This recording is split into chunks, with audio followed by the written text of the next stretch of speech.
You're listening to Weird Medicine with Dr. Steve on the Riotcast Network, riotcast.com.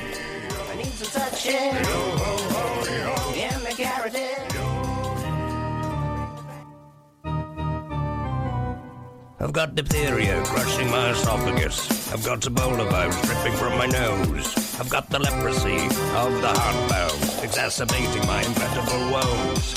I want to take my brain out and blast it with the wave, an ultrasonic, echographic, and a pulsating shave. I want a magic pill for all my ailments, the health equivalent of Citizen Kane.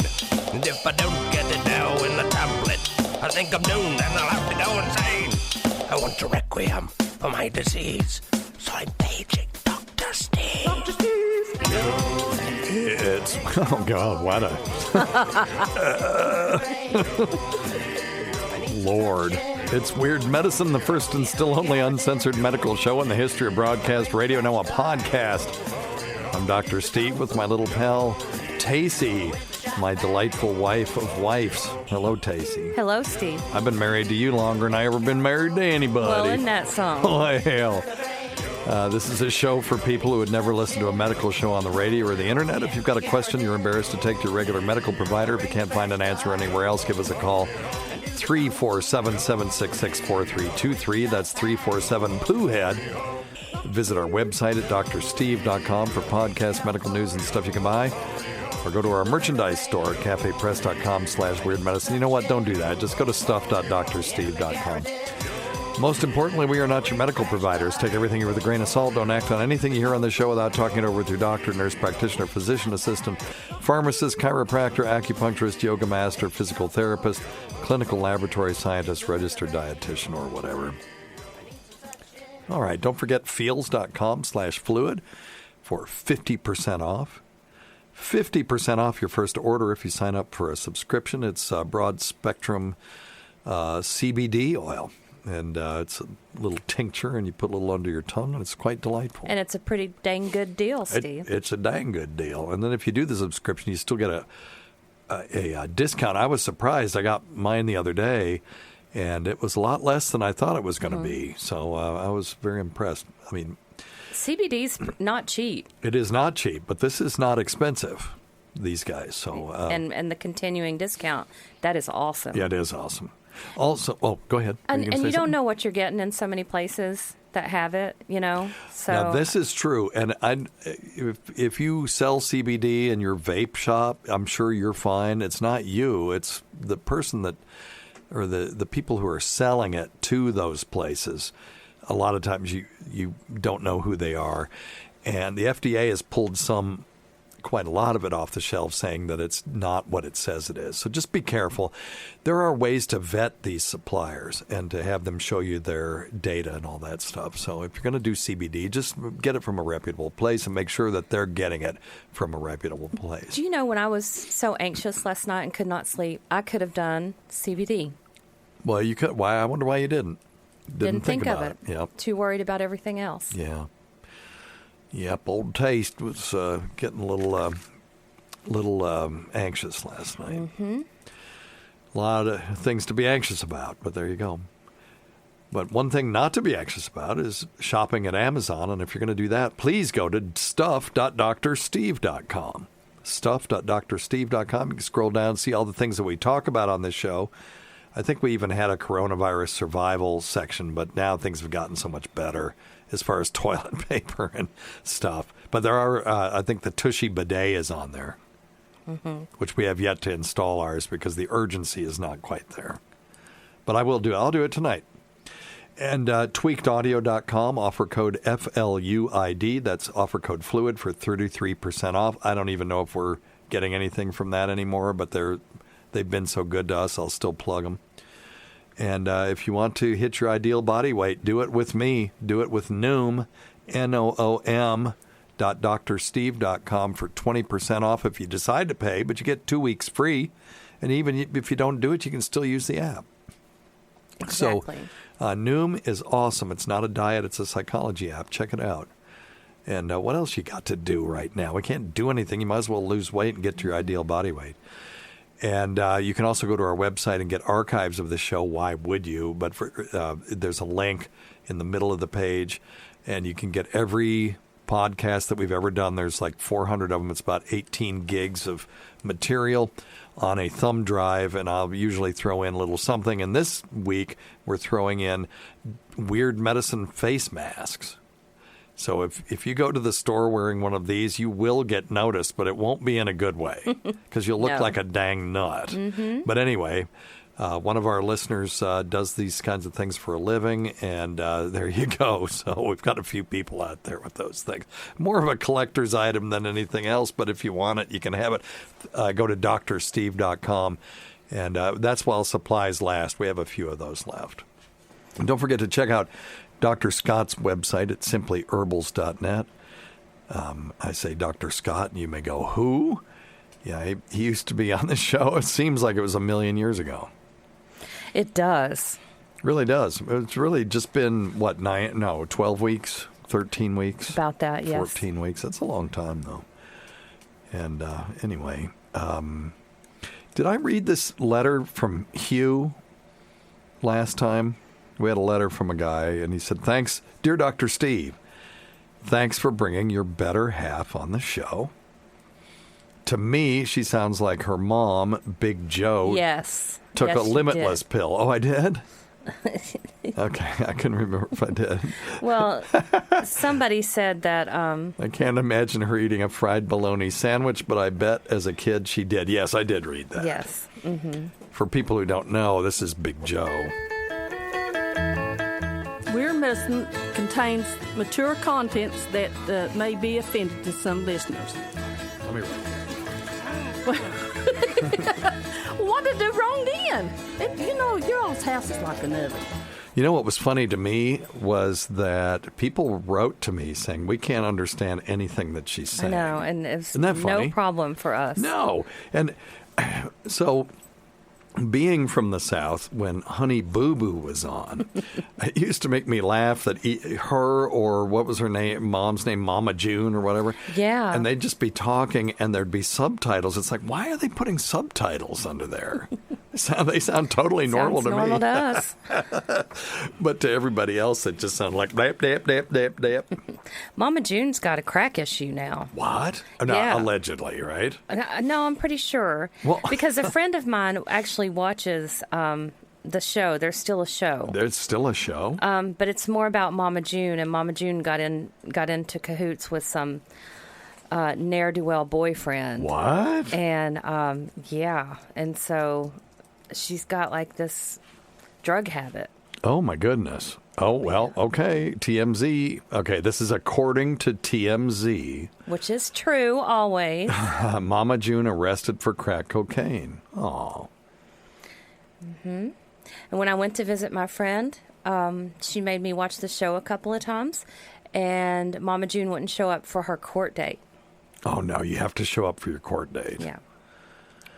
Well, she didn't in that episode. Poor old Mama June. I don't know anything about it. I've never, I've watched it enough that I knew that they ran subtitles, but I never followed that show. Mm-hmm. The one I liked was Monster Hunters. Because now those guys were people we know. And I don't mean we actually in real life know those people, but the archetypes of those people. Was it called Monster Hunters? Mountain Monster Hunters or something like that? Yeah, Mountain something hunter. Yes, and our boys adored that show also. And they're good contraptions, but they would make every show, they would make a contraption to capture these monsters, and they were big on Bigfoot. But then one time they were going to find they made a trap for the chupacabra, right? The devil dog. And they built it. And there's something going on up there. There's something going on. And they went running after it. And then they found that the contraption that they made was all busted up. And their reasoning was, or their excuse was, that Bigfoot let it out. That was a great show. Oh, my God. It was the greatest. I mean, I was going to say you can't make that stuff up, except that's all they were doing was making up stuff. And they would go to counties around this area. Yes. And so, they are our neighbors. Yes. I mean, we know these people. Yes, we do. They're elusive, remember? Yeah. Our that friend was your Pickle. buddy. Yeah, Pickle. Yeah. Tacie had a friend, and his name seriously was Pickle. Nicest guy, and he was very idiosyncratic. He was a big fan of Bigfoot and Bigfoot shows. And also the mermaid. Oh, was he? See, I Yes. never talked to him about that. Yeah. But I remember saying, Pickle, if there was a Bigfoot out there, wouldn't we not? Why haven't we found one? And his answer was, Well, Bigfoot's pretty elusive.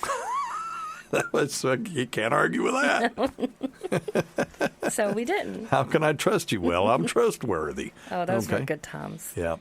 So anyway, old Pickle. Well, a couple of stories in the news. COVID-19 antibodies may fade in as little as 2 months, study says.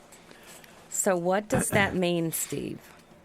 First off, the key word is may and in as little as. In other words, they don't know. Okay. Okay. But the study's authors are saying the results caution against immunity passports, which I've been cautioning against from the beginning. Not because of this, though.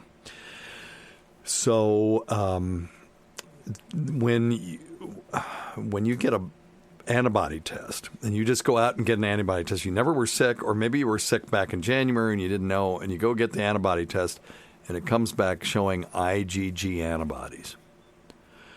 So there are some people that say, well, I've had it, I can't get it. The problem with that thinking is that, and I had a friend, by the way, who said, my doctor said this was the good test, and it shows conclusively that I had it and I can't get it again. Okay? Mm-hmm. And I said, send me the test that they actually did. Call the office. Find out what the brand name of the test was and what it was called. And he did, and he sent it to me, and I went to their website, the website of the manufacturer, and there on the website it clearly said, this antibody test may cross-react with other COVID, or not COVID, with other non-COVID coronaviruses. You know, the more quote-unquote benign ones that cause a common cold. So there's just a lot of malarkey out there. Tons of malarkey. The way to determine whether your test, by the way, is specific for SARS-CoV-2 antibodies is to test it against blood that was drawn maybe 2 years ago, before this virus even existed on this earth. And that would be very easy to do. And there are preserved specimens out there that would still have antibodies in them. And if none of them show up anything, then you can maybe start saying, yeah, this thing's probably for real. So are you saying when you get blood taken, they actually save some of it and store it? Oh, there's research labs where they've got blood that's been drawn, and they're storing it for whatever reason. But not specifically like your No, blood. no. I thought that was... No, but that would be great, because a lot of times I'll call down if I'm on the floor and I wanted to see what the person's amphetamine level was on admission, and I called down, hey, do you all have any blood left from admission? It's like, no. You know, we used it and got rid of it after 2 days or whatever. So... And that'll vary from lab to lab. But so some of these IgG tests that are positive, I've always counseled that those antibody tests really only tell you something if you're stone cold negative. If you're stone cold negative, then you got to be careful. If you're stone cold positive, you know, the most positive test, that doesn't mean that you're immune. It probably does, but it doesn't necessarily mean it. So then you have to decide, well, am I going to take that risk? It's just like everything else with this virus. We just don't know. Yeah, there's a lot of stuff we don't know. We know some stuff, but with certainty, I mean, in this world, it's hard to know much of anything with certainty, to be honest with you. One thing that drives me crazy talking to people about this is how they're like, oh, well, you're young enough, it's not going to get you. But I don't want to get it. I don't want to be in the hospital for a week or 2 weeks or a then month. you give it to me, and I am at high risk. I just don't want to deal with it. So I would really prefer to not get it, regardless of my age. And I don't understand why that's an okay thought. Well, I'm not worried about the virus. It won't kill me, but it might make you pretty miserable. And it may kill you. The death rate is only approaches 0 in people under 10, and that's not even exactly 0. No, it's not, and it's rising. I mean, not the death rate, but the number of cases amongst young people, because they can't be nice and polite, and they can't just... I don't know if it's that. They just are naughty. They're just naughty, because... well, everybody's invincible at that age, I guess. Sure. There was magical thinking when I was that age. I thought I would never die and nothing would ever happen to me, So I understand that. And there have been some pundits that have said, look, this rise in cases among the young is actually a good thing because they are less likely to die from it. And that means that the older people are still staying in place and being careful, and the people that aren't going to be as affected are out there living their lives, and they're catching this thing. But most of them are doing okay with it. But, you still see hospitalizations on the increase. I'll skip to this other thing, and then we'll come back to this antibody thing. This is from the... always accurate CNN, but their online presence isn't too bad. As Florida emerges from its coronavirus shutdown, the state is experiencing a surge of COVID-19 cases, with younger Floridians accounting for a significant number of positive tests. So there you go, Tace. The Florida Department of Health reported an additional 3,286 cases of coronavirus on Tuesday. Now, we're recording this on Wednesday, June 24th, bringing the state total to 100,000.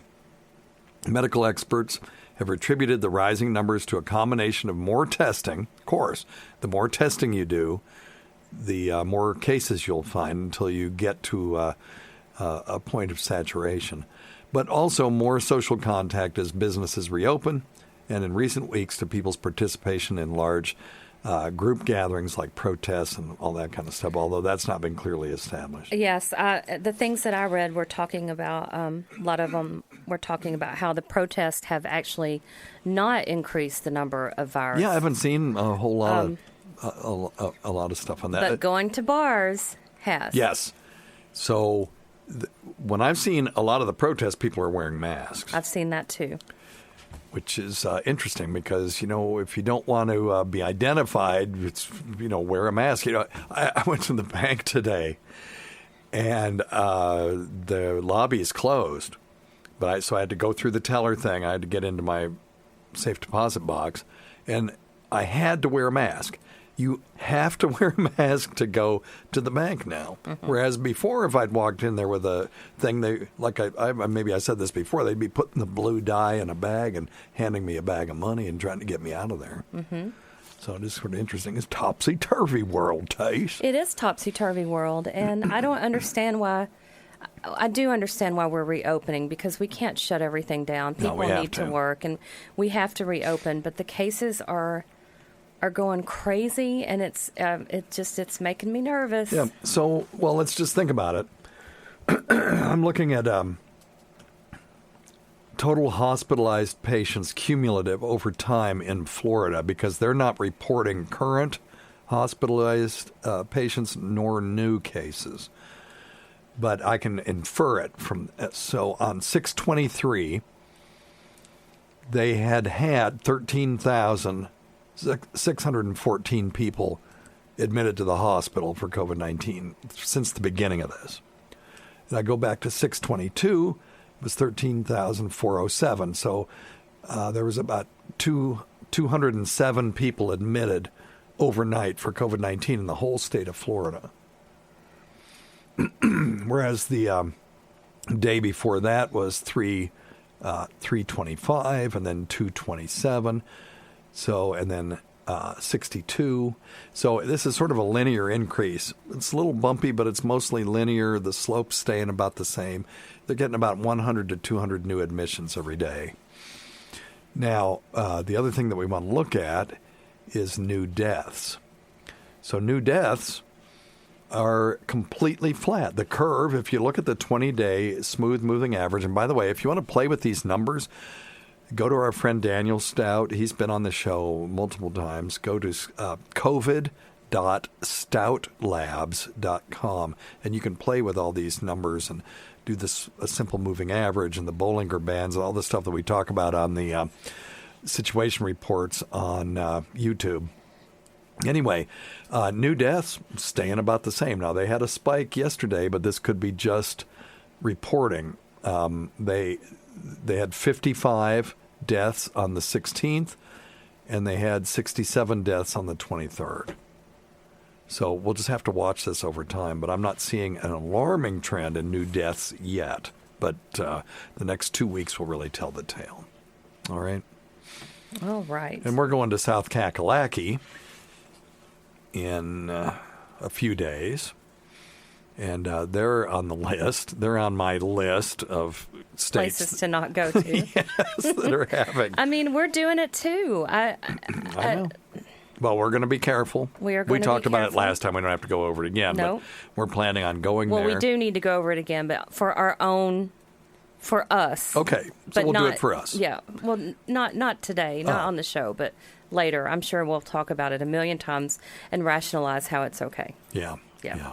Well, we won't be working, although I'll still be on 24/7 phone call, but I won't be able to actually do anything because I can say, hey, I'm in South Carolina. I'll find somebody to help you do X, Y, or Z. Yeah. Mm-hmm. Although I remember one year I had to do an ethics committee meeting while sitting at the bar next to the pool, which was a pretty nice way to do it, and it lasted so long I chalked it up to an actual day of work. I didn't take PTO that day.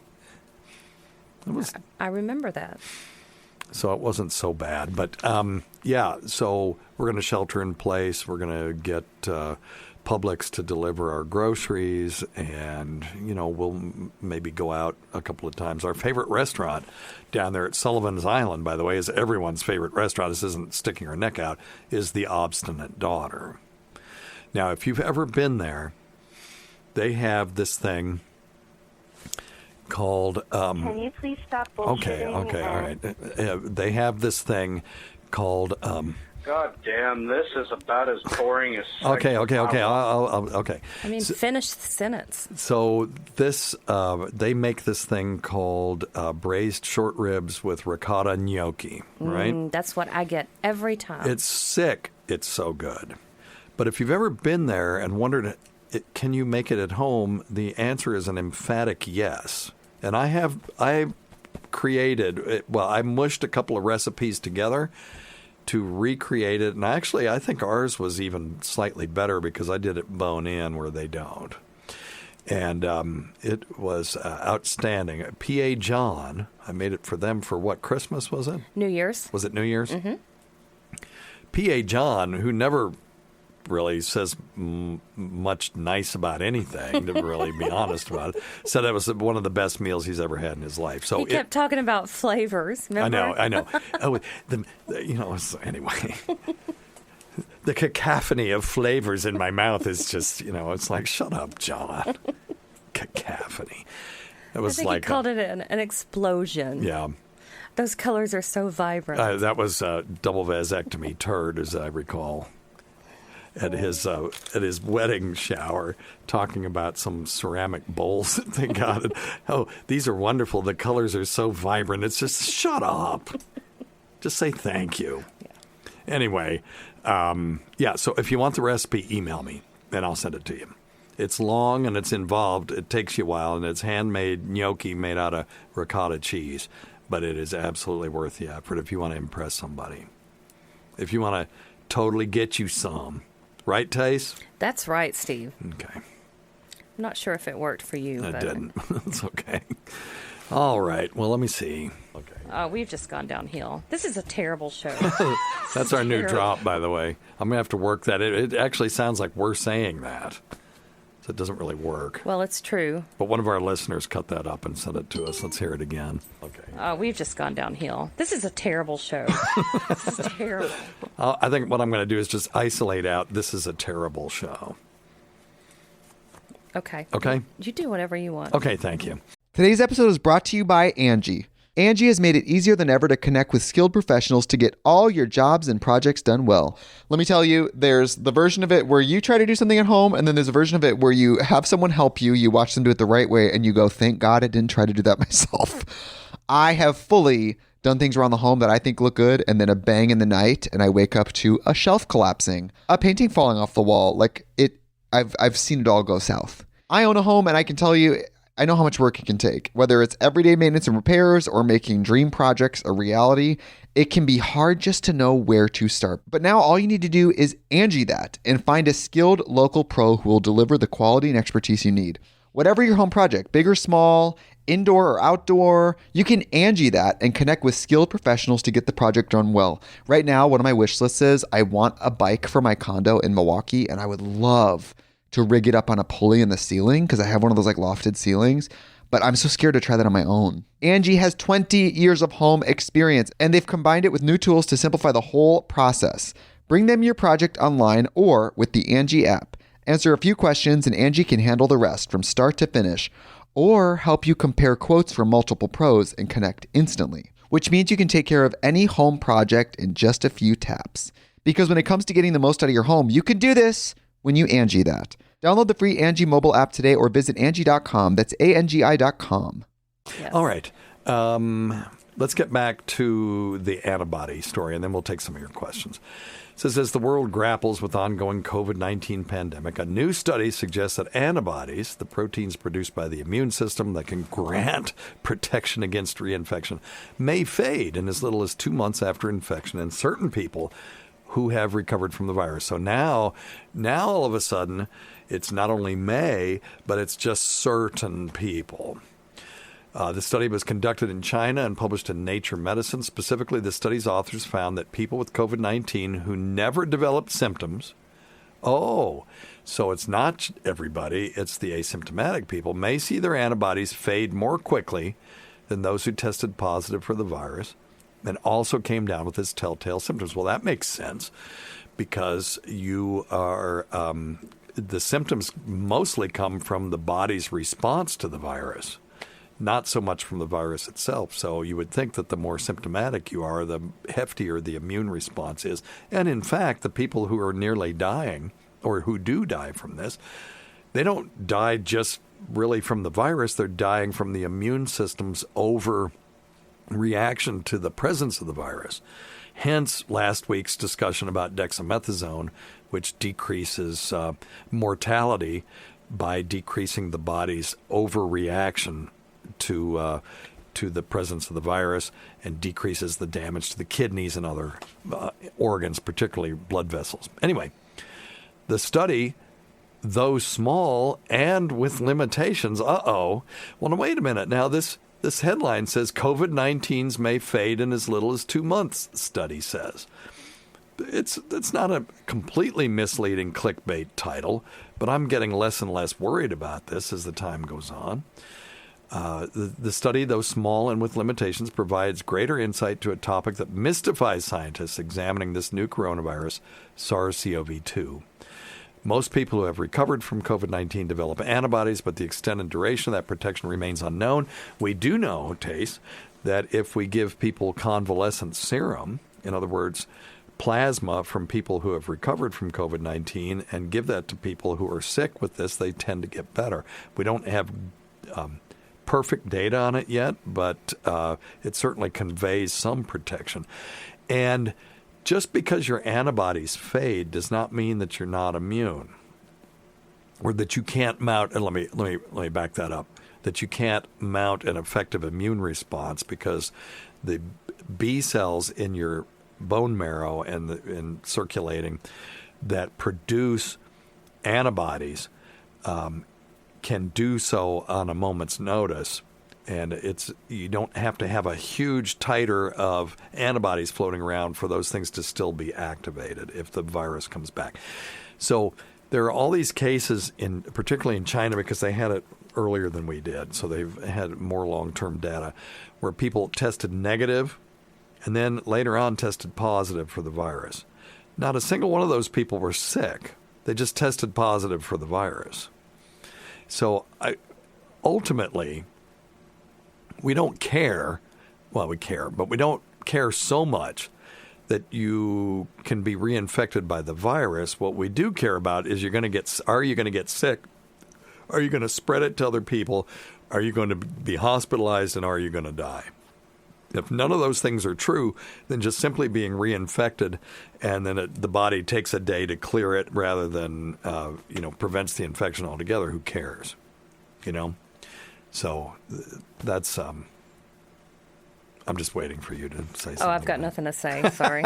It's okay. So researchers compared the immune response of 37 asymptomatic people diagnosed with COVID-19 to 37 symptomatic patients in the Guangzhou district of China. 40% became negative for antibodies early on in their recovery, compared to just 13% of people who developed symptoms. So the asymptomatic patients also reported lower levels of cytokines. We've talked about cytokine storm. That's when you have too many cytokines. These are small proteins released by different cells in the body in response to infection. They basically mediate the inflammatory response. And so the data suggests that asymptomatic people had a weaker immune response to the virus. It doesn't mean that they can get sick again. So we'll see. We'll know much more when we have a lot more long-term data. All right?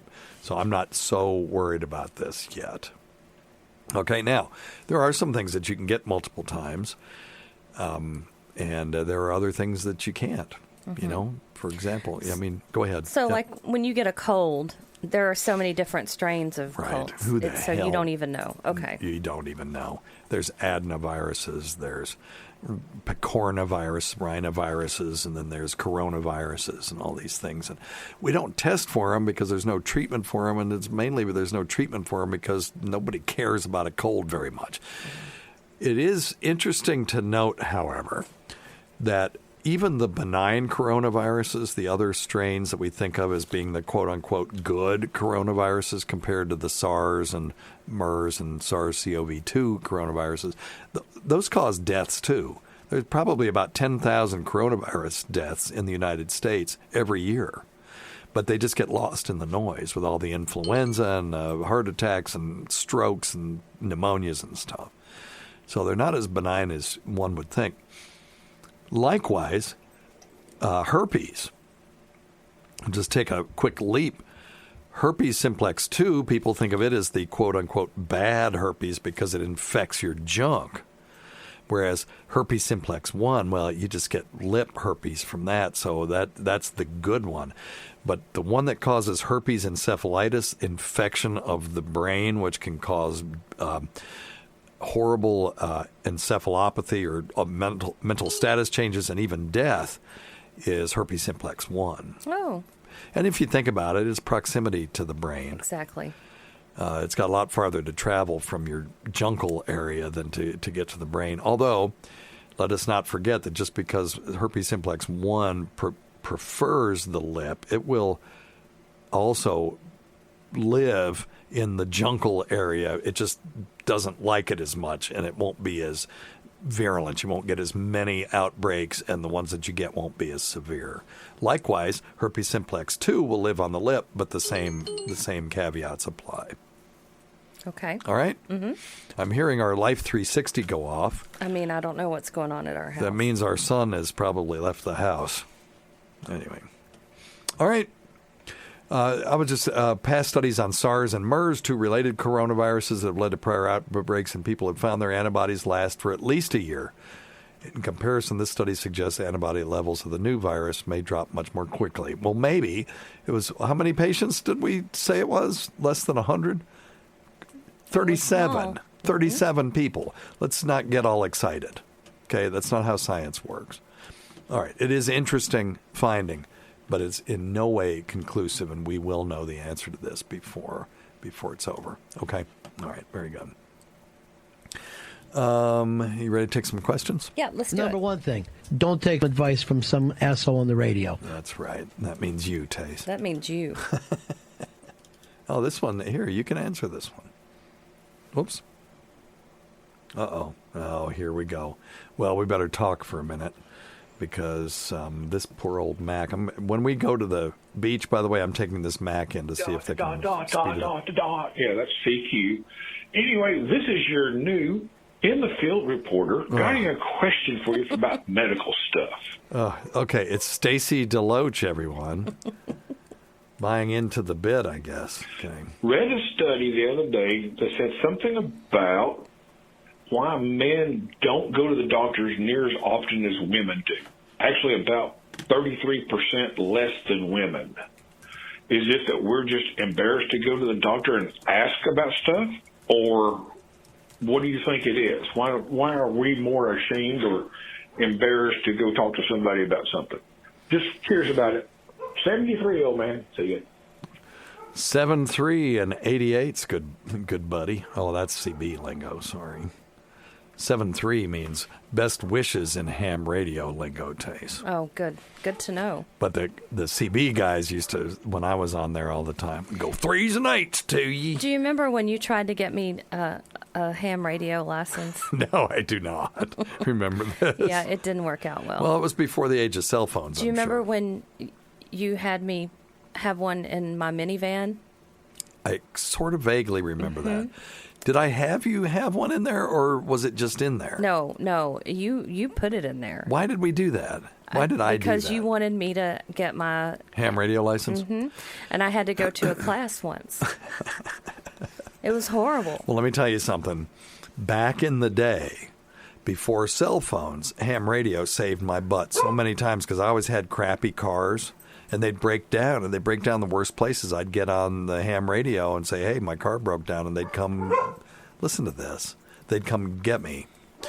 And I remember one guy took us to the car dealer to get it fixed. Are you going to go investigate? Is that what you're doing? Okay, I'll just tell everybody.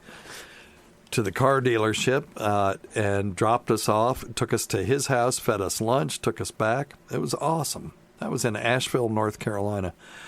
And so the ham radio thing really did make a big difference. But the cell phone and the internet killed ham radio for a lot of people.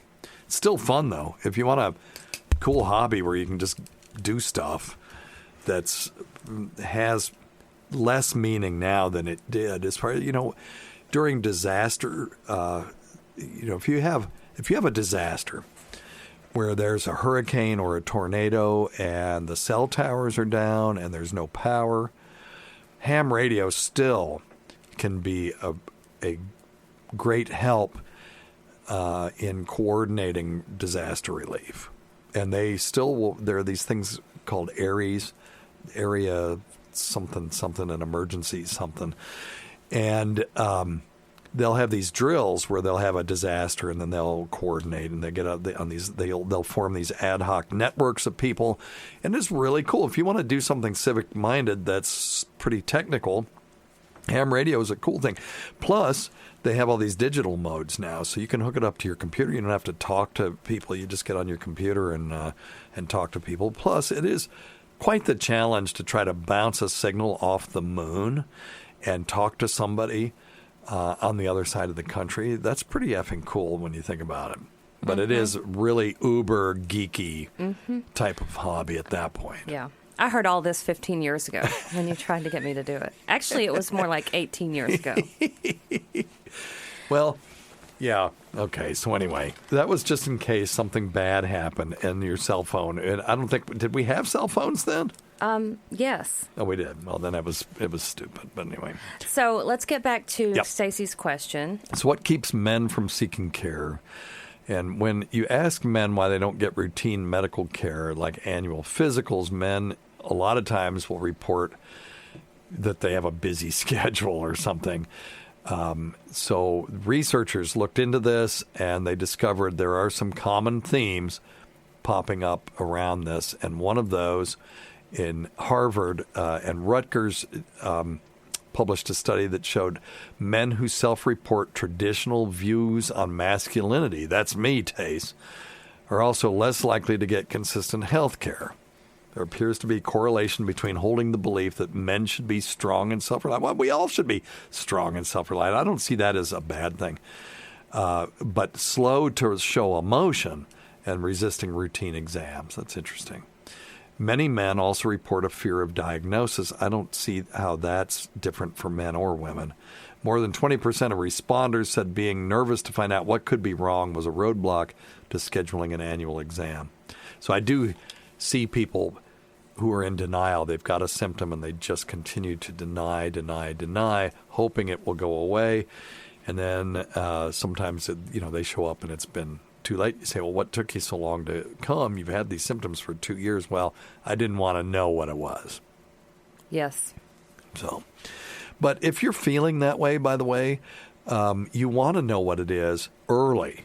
If you think if it's something that's bad enough that you don't want to know what the answer is, then you do want to know.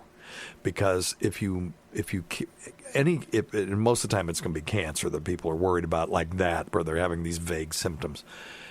Cancer caught early is curable, almost all the time. If you do your colonoscopy like you're supposed to, and you've got a cancerous polyp in there or a precancerous polyp, a lot of times they'll just go in and snip it off, and then it's done. You're done. You don't have to do anything else. Mm-hmm. But if you wait until it becomes outside of the colon, and now some of those cells have gotten into your bloodstream and set up residency in your liver, that's not curable now. With our present technology, it will be someday, but it isn't now. So anytime you feel like, I don't want to go to the doctor because I don't know, that's a signal to yourself, I need to disobey this command from that part of my brain and just go. Mm-hmm. Vaginal bleeding when you're postmenopausal, that's not your period coming back. Something going on. Maybe just a polyp, a benign polyp on your cervix, but it may be endometrial cancer, so go get it checked out. How long would you say you needed to wait after menopause? So, like, periods can come... Yeah. Would you wait? How do you know if you're through menopause? Well, Say you haven't had a period for a year and one pops up. Yeah, then I would get that checked. Okay. I would, yeah. GYNs may disagree with me, but I'm pretty conservative on that. It never hurts to go to your GYN, say, I hadn't had a period in a month. I'm having one now. Check me out. Particularly, of course, if it's more than scant bleeding. If you have a day where it's just spotting and you don't see it again, you can probably not have to run to the gynecologist and get that checked out. But particularly if you're having heavy flow after that long of a time, you could have an ovarian cyst, I guess. You could have a endocervical polyp. It's really easy to get this doped out and figure out what it is. And again, caught early, these things are curable if it's something bad. Okay. And, we haven't talked about our friend Dr. K, who used to be on this show. And this is probably a good time to talk about it. Dr. K, for the longtime listeners, was a chiropractor who listened to the show, and she stopped being on the show when she got breast cancer. And she fought it really hard for a long-ass time and recently succumbed to her disease. And it was very sad for everybody. And she was here so much back then, she was on our logo. So, but that was years and years ago. People don't remember her that, are more newer listeners. But anyway, so we're very sad about the passing of our friend Dr. K. And she was just a good, nice, sweet person. She would tell you, though, that she waited too long to get something the lump looked at, because she had it for at least 6 months before she got it checked. And it was one of those situations where, it'll be fine, Yeah. So try, if you have a symptom, in summary, if you have a symptom and you don't want to know the answer because you're worried it's something bad, that's a signal you need to go get it checked out. All right. So men are twice as likely to wait more than 2 years between doctor visits. In fact, all the reasons that we talked about above, and more than 40% of men don't go to the doctor at all unless they have a serious issue on their hands. So there is this organization called the USPSTF, and they look at all the data and decide what good data is out there for screening, okay? And there is some really good data, and it's not that much. You don't have to go and get that executive physical like my dad used to get with the treadmill and the EKG and the colonoscopy if it's not your time to get it, all that stuff. There's just a few things that you can do that really will impact your longevity, and not just living long, but your quality of life. One of those is obviously not smoking. Another one of those is attaining your ideal body weight, but getting screened for diabetes. If you catch diabetes early, just like cancer, it can be curable if it's type 2, but it certainly is very treatable. High blood pressure.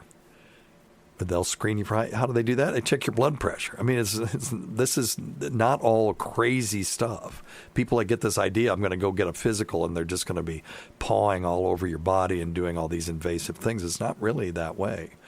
You can get away with just a few things and really improve your quality of life. Plus, after the Affordable Care Act, one of the great things about the Affordable Care Act is pretty much all insurances now have to pay for yearly health maintenance screening. So go get those things done, okay? Is that like blood work and? Yeah, blood work, a yearly physical, we would call that. So you just go, get your blood pressure checked. They might do a little bit of blood. Maybe they'll check your prostate, and do a couple, check some pulses in your legs, compared to your arms, and some stuff like that. Just real simple things that can make a huge difference. And if you're at risk for cancer, getting you screened for those things, and if they find it, good. If you're more likely to die from something, and if you're at high risk of sorry, these damn allergies this year, they're the worst. I know. Well, we haven't had rain in a long time. Long time. Yeah, now that's what it is, isn't it? Mm-hmm. I just feel like there's just dust in my whole upper respiratory tract. Anyway, if you're at high risk for something, you're less likely to die from it, as long as you do the follow-up that you're supposed to do. There's a disease called familial polyposis, and these people have tons of polyps in their colon. They're at high risk of getting colon cancer. Guess what? They're less likely to die from it because they get a colonoscopy every year. Mm-hmm. Okay? That makes sense. Yeah. All right. So anyway, all right.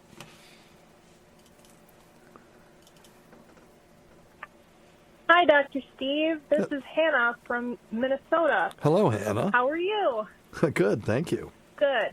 I hope you and Taze are well. We're doing fine, I just have a quick thanks. question for People you. are hilarious. Do they intubate patients when you're getting your wisdom teeth taken out?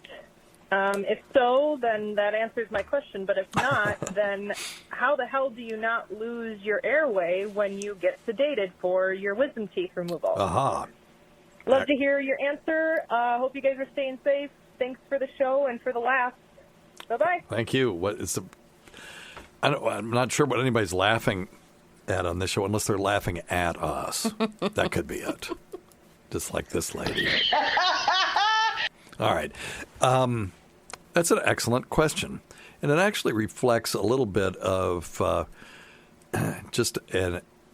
maybe a somewhat malformed image of what they do when you have your wisdom teeth removed. Have you ever had yours removed? I don't even know. I don't have any. You never grew any? Mm-mm. No. What kind of dang inbreed are you? I don't know. You're from the center of tranquility and consanguinity. I think your mom and your dad may have been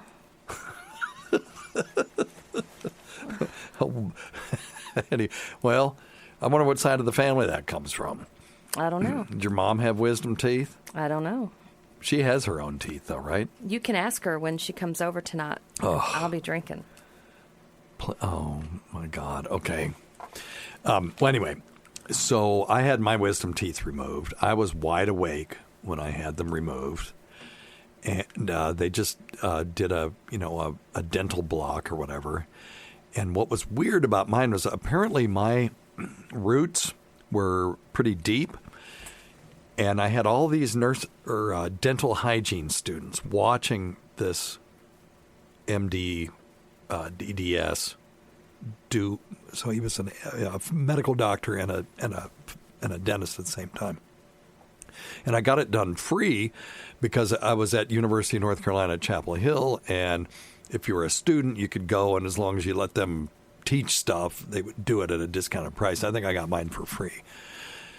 And so he numbed me up, and then he's in there, and he's like, oh, and you could hear him grunting, going, oh, like that, and my mouth's wide open, and I see these dental students, and they're all going, ew, ew, like that. And it's like, that's not what I want to be seeing when someone's got a wrench in my mouth. Mm-hmm. But you can breathe. You can still, even if they occluded your whole mouth, you can breathe through your nose. So like with our son, but he was put to sleep, correct? So, yes. Now, he had what's called conscious sedation.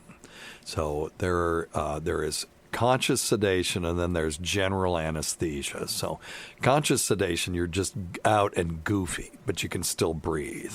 Your breathing mechanism still works. You may even be able to talk. You just won't remember it when it's over. They'll do that for colonoscopies, because you could ask the same question. They do sedation for those. Upper endoscopies, where they're actually sticking a fiber optic scope down your throat into your stomach, so and you can breathe propofol? past that too. Can be, or the three biggies are midazolam. All I had in my head was the trade name, which is Versed, propofol, and which was Michael Jackson's Magic Milk. Mm-hmm. And then I think they'll also sometimes in the outpatient setting use fentanyl, but I'm not sure about that. But those are the two big ones, are Versed and propofol. And I can attest, having had it done to me, that you don't know what the hell's happening. I remember my last upper endoscopy, because I'll have anesthesia for that. I don't have anesthesia for my colonoscopies. And they laid me on my side. They said, we're going to give you some medicine, and just we'll get to you in a second. I said, oh, this stuff isn't even working. This is going to be bad. And I'm thinking, what in the hell am I going to do when they stick this thing down my throat? But it was already done. I was thinking those thoughts after they were completed with the procedure. There was no sense of time passing, no sense of me being asleep. When you wake up from being asleep, you kind of think, well, I slept a long time, or I only slept for a couple hours. You may be wrong, but you have a sense that you were asleep. With this stuff, there's nothing like that. When it's in your system, it's almost as if you just put your brain in neutral and it's still functioning, but then it doesn't re-engage again until it comes out of your system, and then everything reboots and you're just right where you were when you left off. So, yes, our son had it. He was not intubated. They just had oxygen on him, and they watch you to make sure that your oxygen saturation stays elevated. Every once in a while, you have to intubate somebody emergently, but that's usually because there's a problem. They're aspirating during the procedure or something like that. It's interesting. That was a good question. It's an excellent question. So what do they do? Just rip them out? Just take a wrench and just rip them out? Well, they have these special wrenches that when you squeeze them, it does up and down motion.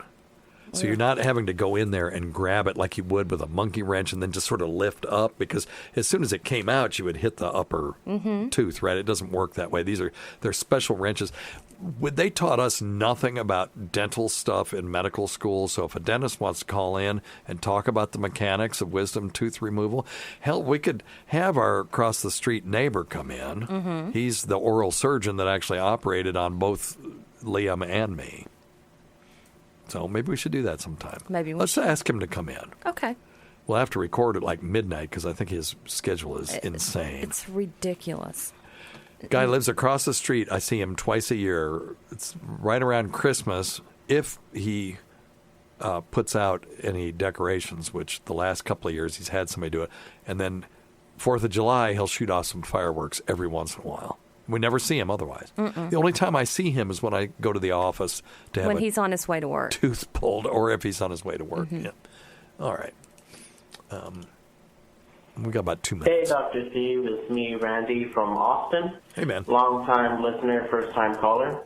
And I have a question about Fi Fo Mosis, or the tightening of the foreskin. Yes. I never knew that this was really a problem until I got a little bit older in life and realized, it was a problem. That's where you describe it. And I'm trying to see what is the best way I can deal with it. I did see some stretching techniques. And unfortunately, during this whole pandemic, this is the one year I decided to forget to sign up for health insurance. So, no health insurance, have Fi Fo Mosis, trying to see what I can do. Maybe there's a cream I can buy over the counter without a prescription, or other stretching, or maybe even if it has to be circumcision. Thanks for the information. Please put this on the podcast. I ended my Sirius XM subscription a long time ago. Okay. Thank you. No problem. So this is where GVAC would have tried to get me in trouble with the intactivists back then in the day. He loved to do that on Twitter and on here, say, well, Dr. Steve, you're in favor of wholesale circumcision for all infant boys, right? I'm like, shut up. God, I got into it with them one time, and I'm on their side. That's the crazy thing. I'm just not a maniac. Someone had simply asked me, what is the American Academy of Pediatrics stand on circumcision? So people ask me questions like this all the time. It's just an informational question. There was no opinion of mine. I just went and found the link and put it up there, and apparently that set off alarm bells in the intactivist community, and they just jumped all over me. And it's like, I've talked on my show dozens of times that I think that it is a cosmetic procedure that's done without the consent of the patient. And I don't have any problem if you want to do it. And really, I don't have a problem with it. The data shows most people will not be benefited nor harmed. There will be a very small number of people that will benefit from it, in the sense that they won't later on develop a phimosis, which is what we're going to talk about with this guy, or there's a slight decrease in risk of HPV-mediated cancers like penile cancer. I think hygiene when you're elderly too. Yes, because it's much more difficult. Talk about that. You were I was a CPT, nurse assistant. right? Yes, and I would go and bathe people in their houses in college, and I had a lot of older men, and it really gave them heck that they weren't circumcised, and I would have to clean it, and it would hurt them. Yeah, and so I think that's why I wanted to have our children circumcised. Yeah. So just because of that reason. And it is, parents do have the right to make that decision. It's just... Are you going to get in trouble again? No, it's okay. They have the right to make that decision. That's not questionable. Whether they should exercise that is what's arguable, where they should exercise that right. But there are some people who will be harmed from having a circumcision as well. Mm-hmm. But that's also, when you look at this bell curve, both of those things are way, way, way off to the edges of the bell curve. Everybody else is in the middle, and they'll be fine either way. So, but one of the issues with having a foreskin is sometimes you can get this thing called phimosis. Now, if you remember Sam Roberts, yes, who was the person who videotaped me, that's when I first met Sam. He was running the video camera when I stuck my index finger up Pat Duffy's ass to check his prostate live on the air. And I remember asking Sam, I don't mind if you videotape this, just please don't get my face. And he didn't. So he was a very good young little feller. And now he's the professional broadcaster that he is. But he has talked multiple times about his circumcision as an adult. And his phimosis was so bad, and phimosis is just narrowing of the foreskin so that you can't retract it. His was so bad that when he would pee, his foreskin would balloon up it would fill up with urine terrible. like a balloon, and then it would just sort of dribble at the end. So he had to have it done. This wasn't something that you could fix with some home treatment. And he said it was the most painful thing that he's ever had done. He was laid out for multiple days, and it was horrible. Now, that was one of the arguments that we used, that if you have to do it as an adult, yeah, you might choose to do it, but you're not going to do it because the pain is so bad. It's not really an equal choice. Well, do I force a kid to have it when he's a kid or let him do it as an adult? Because once you get to being an adult and the pain is so bad, nobody's going to do it. So it's not really a real choice. But that was then. Our buddy Jefferson the Shyster had a circumcision. We talked about it on the air, so I'm not speaking out of school. He played softball the next day because they've got a new way of doing it, apparently. They stitched his up. And he said he didn't have any pain at all. None. So that is interesting. Mm-hmm. So that does kind of take away that argument that you need to do it when they're a kid because they won't do it as an adult. I think Jefferson has an amazing pain tolerance, because do you remember that time we were at the beach and his foot was so sunburned and he was like, I don't feel it. I don't even feel it. Oh, maybe he just doesn't feel pain. Maybe he's one of those people. The worst sunburn I've ever seen in my life. Was that when they got married? I believe so, yes. Yeah, that or the year after. He and his now wife just showed up at the to go to the beach with us and just announced, we had no idea, we're going to get married tomorrow in Charleston at the gazebo at Battle Park. And it's like, okay, I guess we're planning a wedding. It was fun, though. Mm-hmm. It was fun. It was special. Old Jerson. Nice. Mm-hmm.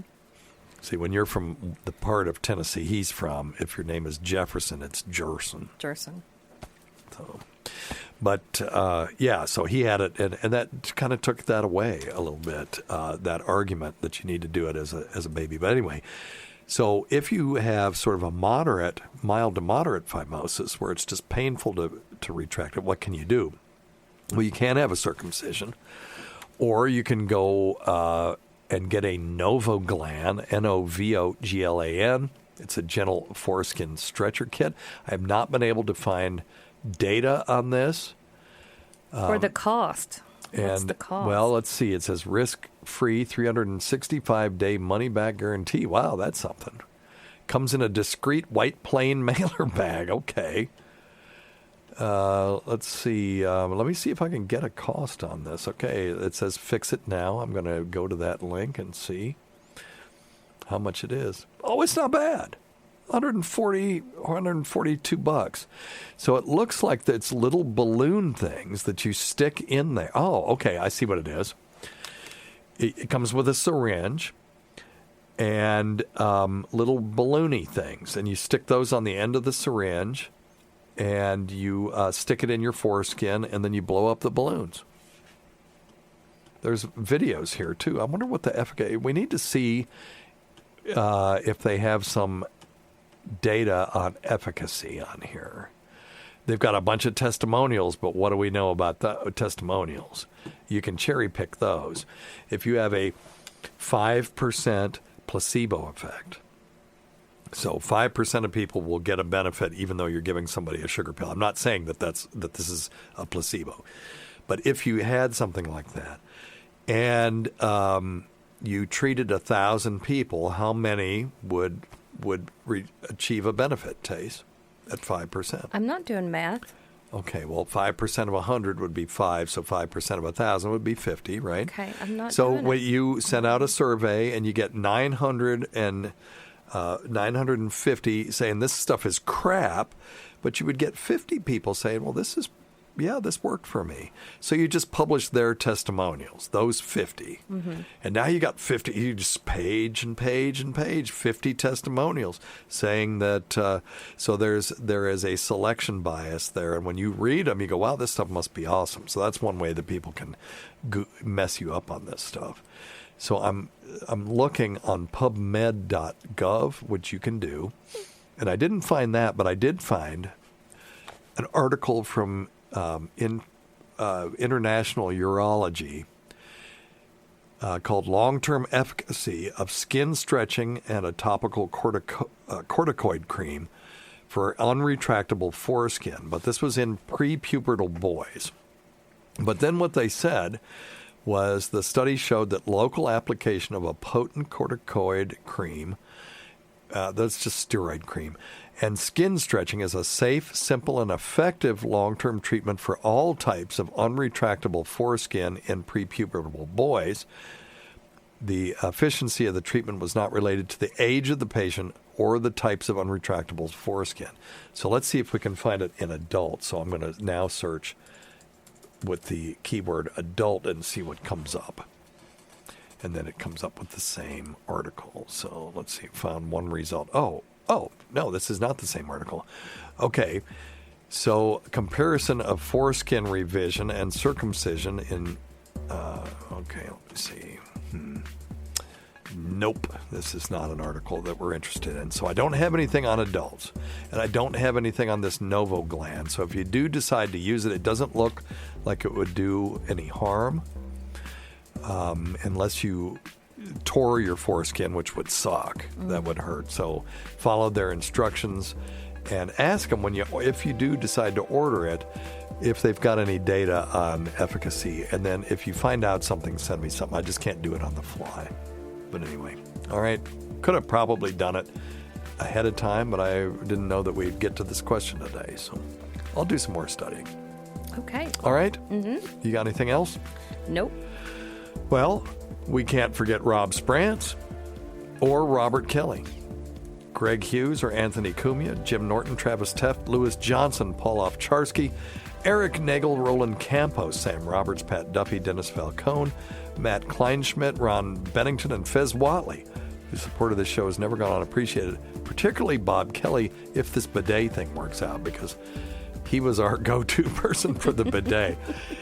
And he gave us a lot of advice. I almost made him sick when I asked him if you went to the bathroom, and then I went to the bathroom, if your ass poop juice would get squirted up your ass. Yeah, and he was like, ugh, ugh. Yeah, Bobby's pretty easy to make sick, which is fun. But I think that's a legitimate question. It is a legitimate question. You want to know.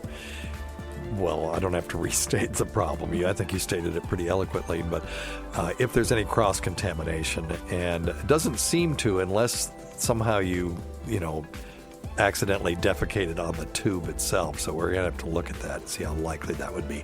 I don't think very likely. It's set back pretty far. But that would be gross. Now, my mom had one that was separate. She had a toilet, and then right next to it was the bidet. So she would get up from the toilet and then just transfer to the bidet and do her business that way. That's the fancy kind. Yeah, she was fancy. Mm-hmm. Listen to our SiriusXM show on the Faction Talk channel, SiriusXM channel 103, Saturdays at 8 p.m. Eastern, Sunday at 5 p.m. Eastern, on demand, and other times at Jim McClure's pleasure. Many thanks to our listeners whose voicemail and topic ideas make this job very easy. And go to our website at drsteve.com for schedules and podcasts and other crap. Until next time, wash your stupid hands, check your stupid nuts for lumps, quit smoking, get off your asses, wear your face mask, and get some exercise. We'll see you in 1 week for the next edition of Weird Medicine. Did Goodbye, I get everything? Everyone. Okay. I think so. Thanks, Tacie.